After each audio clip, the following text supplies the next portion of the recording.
अस्सलाम वालेकुम, welcome back to my channel Taraf Khan vlogs. I hope मेरी यूट्यूब फैमिली बिल्कुल ठीक ठाक होगी। अल्लाह का शुक्र है, मैं भी बिल्कुल ठीक हूँ। जब हम औरतें अपनी यंग एज में होती हैं तो हमें लगता है कि शायद हमारी ये एज कभी ख़त्म ही नहीं होगी। पहले बचपन, फिर टीन एज, फिर 20s, फिर 30s और उसके बाद आखिर हम अपनी ज़िंदगी का सफ़र तय करते करते अपने 40s में पहुंच जाते हैं। 40 का नंबर कितना डरा सा देता है ना हमें। जैसे ही हम अपने 40 में जाते हैं या 40 के होने वाले होते हैं तो हमें लगता है कि शायद ये कपड़े हमारे लिए नहीं बने, ये फ़ैशन हमारे लिए नहीं है, ये बैग्स हमें नहीं लेने चाहिए, ये शूज़ हमें नहीं लेने चाहिए, मेकअप ख़रीद के अब हमने क्या करना है क्योंकि हम तो अपनी 40 को पहुंच चुके हैं। हालांकि मेरे हिसाब से तो 40 साल की उम्र को अगर ज़िंदगी के सफ़र की नई शुरुआत कहा जाए तो बिल्कुल गलत नहीं होगा। असल में तो हम इसी उम्र में अपने आप को डिस्कवर करते हैं। 40 साल की उम्र में हम अपनी खुशियाँ कैसे हासिल कर सकते हैं, हम खुश कैसे रह सकते हैं, आज व्लॉग में मैं इसी बारे में बात करूँगी। देखिए, सबसे पहले तो आप ये एक्सेप्ट करें कि आप 40 की हो चुकी हैं और अब इस एज में आपकी एनर्जी, आपकी एबिलिटीज़ उतनी नहीं हैं जितनी 20s में थी या 30s में थी। जैसे जैसे उम्र बढ़ती जाती है वैसे वैसे जिस्मानी ताकत और सलाहियतें भी कम होती जाती हैं। आपको इस बात को एक्सेप्ट करना पड़ेगा। इस उम्र के लिहाज से जितनी आप में ताकत है, जितनी आप में सलाहियत है, सिर्फ उतना ही काम करें। ये भी बात ठीक है कि एज सिर्फ एक नंबर है, लेकिन इस हकीकत से भी कोई इनकार नहीं कर सकता कि जो ताकत और हिम्मत आप में 20 से 25 साल की उम्र में थी वो अब नहीं है। आप उतना काम करें जितनी आपकी बॉडी आपको काम करने की इजाज़त देती है। खुश रहना सीखें, वो करें जिसमें आपकी खुशी हो और जितनी आप में ताकत हो। इस एज में परफेक्शनिज़म की तरफ ना भागें।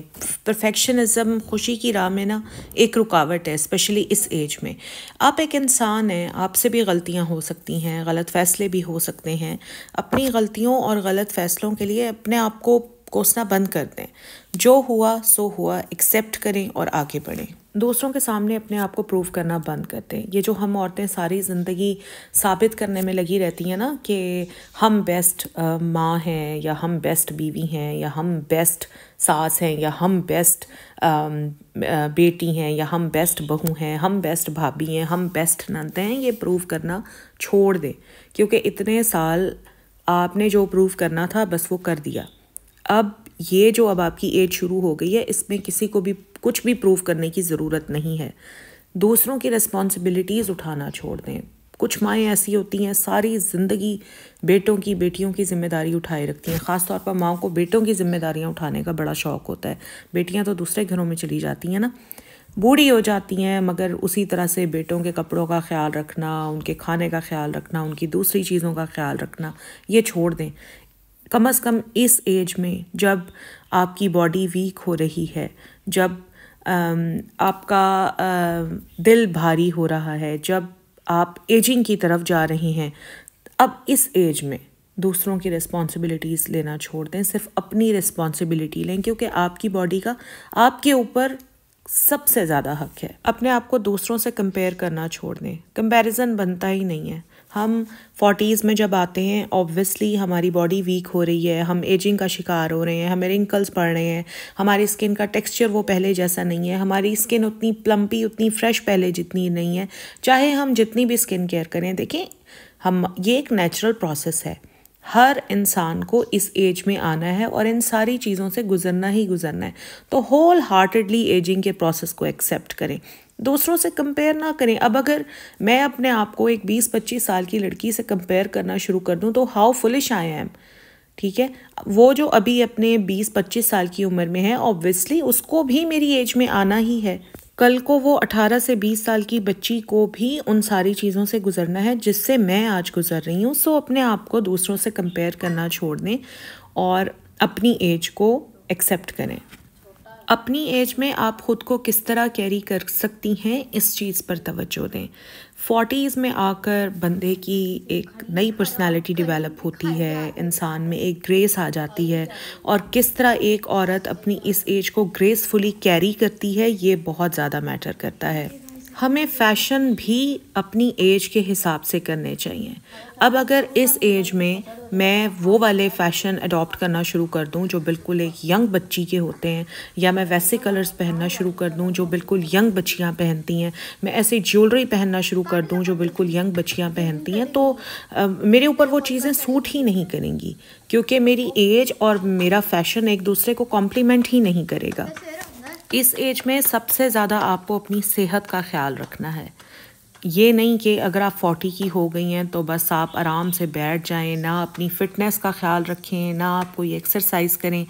सिर्फ एक आप अपनी फ़िज़ीक को ही मेंटेन कर लें ना इस एज में, यकीन करें कि आपको बाकी चीज़ों की तरफ इतनी ज़्यादा एफ़र्ट करनी ही नहीं पड़ेगी। मैं अक्सर अपने व्लॉग्स में ये बात करती हूँ कि अगर बॉडी अच्छी हो तो 500 रुपये का सूट भी पहना हुआ अच्छा लगता है, और अगर बॉडी ही फिट ना हो, फ़िज़ीक ही अच्छी ना हो, तो आपने 20,000 का भी सूट पहना हो तो आपको सूट नहीं करेगा।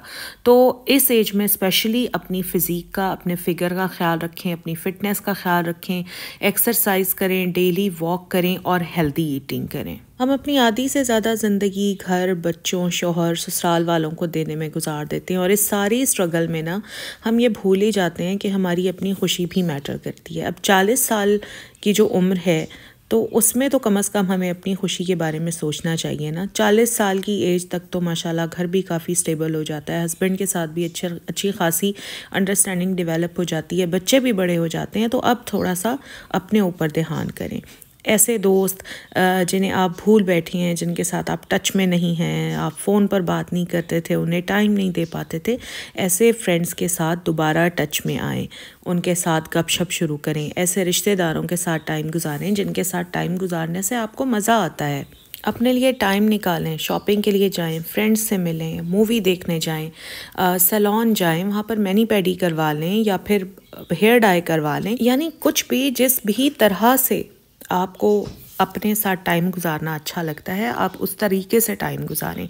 अच्छा, फिर ये देखें, बहुत सारी औरतें ऐसी भी होती हैं जो घर की ज़िम्मेदारियों में, बच्चों की, शौहर की ज़िम्मेदारियों में मगन होकर अल्लाह को ही भूल जाती हैं, नमाज़ पढ़ना ही भूल जाती हैं, और नमाज के ऊपर दूसरे कामों को, दूसरी चीज़ों को तरजीह देती हैं। तो ये हरगिज़ मत करें। जो इबादत अल्लाह ताला ने हम पर फ़र्ज़ की हैं वो हमें हर हाल में अदा करनी ही करनी है, चाहे हम उम्र के जिस भी हिस्से में हों।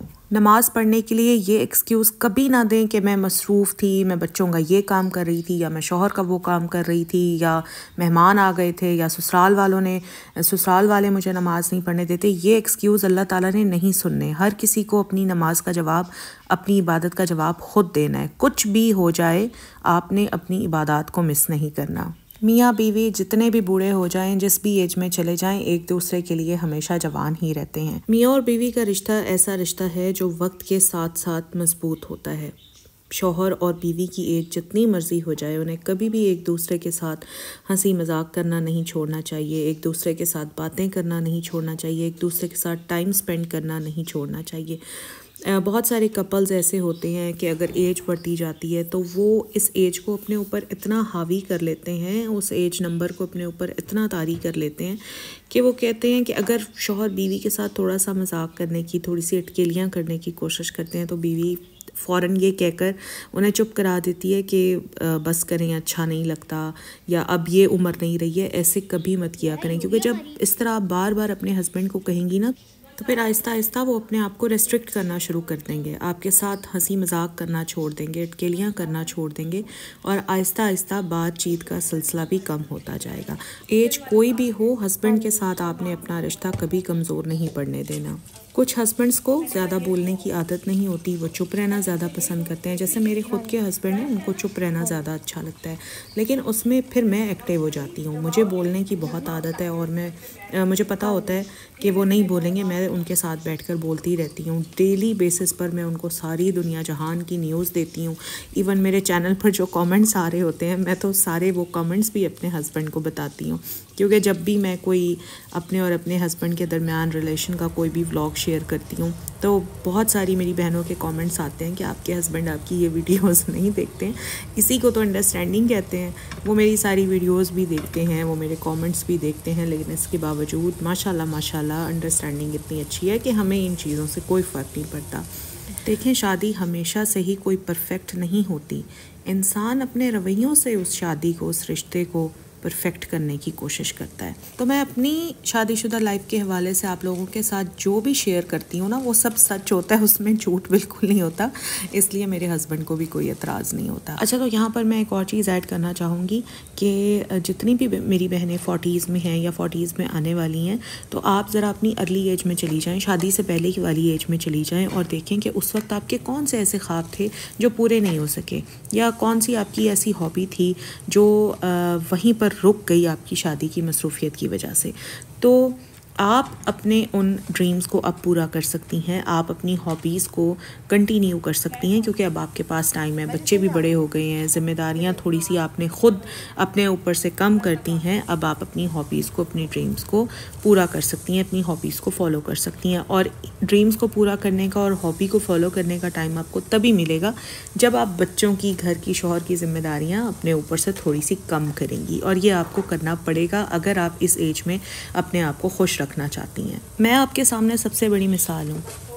अगर देखा जाए, अल्हम्दुलिल्लाह तो मुझे यूट्यूब पर काम करने की ज़रूरत नहीं है, अल्लाह का बड़ा शुक्र है माशाल्लाह। लेकिन मैंने ख़ुद अपने आप को इस चीज़ में बिज़ी किया है, क्योंकि ये मेरा शौक़ भी है और मैं यहाँ से अर्न भी कर लेती हूँ। पहले ये सिर्फ मेरा शौक़ था, लेकिन जब मुझे पता चला कि यहाँ से मुझे अर्निंग भी होती है, तो अब ये मेरा शौक़ मेरे पैशन में तब्दील हो गया है। सो मैं अपने आप को इसमें बिज़ी रखती हूँ, और यकीन करें कि मैं अपने इस काम में इतनी खुश हूँ कि अगर किसी दिन मैं व्लॉग अपलोड ना करूँ तो मुझे लगता है कि पता नहीं कौन सा ऐसा ज़रूरी काम था जो होने से रह गया। तो आप लोगों ने अपने शौक़ देखने हैं, आपके शौक़ क्या हैं, आपकी हॉबीज़ क्या हैं, आपके ड्रीम्स क्या हैं जो उस वक्त रुक गए थे और अब आप उनको पूरा करना चाहती हैं। यही छोटी मोटी चीज़ें करके हम अपने आप को खुश रख सकते हैं, एंग्जाइटी और स्ट्रेस से दूर रह सकते हैं। देखें, जब हम अपने आप को किसी काम में, किसी चीज़ में बिज़ी कर लेते हैं ना, तो फिर हमें बाकी फ़जूल सोचने का हमें ख्याल नहीं रहता, फ़जूल की सोचें हमारे ऊपर हावी नहीं होती।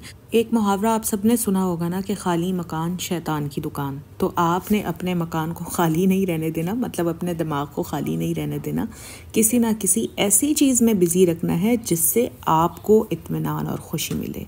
बस जी, यही मेरा आज का व्लॉग था, और बच्चों के लिए मैं बना रही थी बर्गर्स, साथ के साथ सारे काम भी हो गए, साथ के साथ आपसे बातें भी हो गई। अगर मेरा आज का व्लॉग अच्छा लगा है तो प्लीज़ मेरे व्लॉग को लाइक ज़रूर करें, अपने फ्रेंड्स एंड फैमिली के साथ शेयर ज़रूर करें, शायद उनको भी थोड़ी सी हेल्प मिल जाए।